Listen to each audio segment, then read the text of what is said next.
Bonjour maman. Bonjour papa. Oui, bah kombo ezanani. Kombo na ngai maman Mireille Pelo, maman Sentiment, maman Lisala Soso, maman Honorable. OK. Tu es de Koutibino à la conférence. Quoi ceux qui ezaki conférence nini et puis les kindengeni. Conférence Oyo, eza mois de la femme. Oui. Mois de la femme eza mois na biso mama. Yango to sala ki conférence ba mama mingi ba miye barate. Mama yebi kaka mois de la femme eza na la tali puta. Na tungisa papa orke to zaka na maputa ya sorti na sorti to lataka. Yango to sala ka conférence oyo pona ko lakisa mama qu'est-ce que mois de la femme. Mama yeba ba valeur na ye. Mama ata yebi musala te, mama to otanga te, ato kota klasite, mais faut yeba valeur na yo.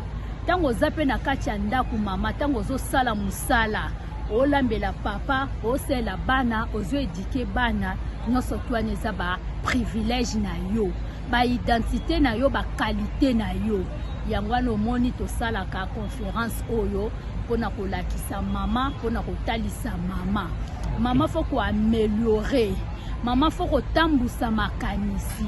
Maman faut salaka épargne. Maman faut salaka épargne ou épargnaka. Maman ozawana oza ko apporter un plus c'est pas ya papa. Oza ko apporter un plus na kati ya mboka na biso. Place oyo Monique ezo simba te. Moi si azana ba capacité nyonso tout ya ko koma place wana. Ya ko sala eloko yo mobali ya koki ko sala. Yangwano moni bapesa biso mwa oyo mobimba sikoyo biso tanke ba mama ya femme libala pe bizaleli biso to clôturaka nde lelo to sali clôture ya mois de la femme yangwano moni biso to za lelo na kati ya jardin botanique ko sepela na ba mama ba uti ba mboka misika ba mama ba uti ba pays étranger ba uti ba Congo ba uti ba Brazzaville ba Angola ba Lubumbashi to sangani biso nyonso tout pona ko apporter un plus na kati ya mboka na biso.